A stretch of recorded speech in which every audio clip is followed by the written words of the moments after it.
এখনকার মেয়েরা বিয়েতে এত ফোবিয়া কেন? কারণ শাশুড়িরা ছেলের বউকে মেয়ে বানাইতে চায়। এটা তো ভালো খবর।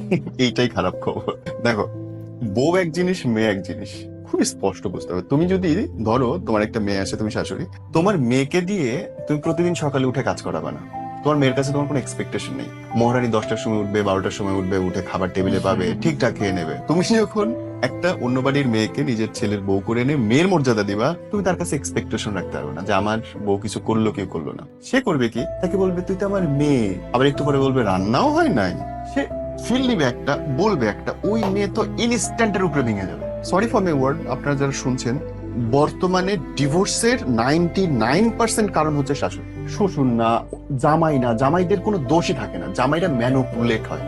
আমার আদরের বাচ্চা বাবু, ওই বাবুকে মা যেভাবে বুঝাবে বাবু সেভাবেই বুঝবে, এইটাই নিয়ম। এবং এই বাবুদের কারণে, মানে বাবুদের মাদের বোঝানোর কারণে এখনকার মেয়েরা ডিভোর্স নিচ্ছে, থাকতে পারতেছে না। পৃথিবীতে আল্লাহ সবচেয়ে মায়াবতী বানাইছে মা, আর সবচেয়ে কুটনামি বানাইছে আমাদের শাশুড়ি। সবাইকে একরকম? হয়তো কোথাও ভালো আছে দুনিয়ার, আমি জানি না।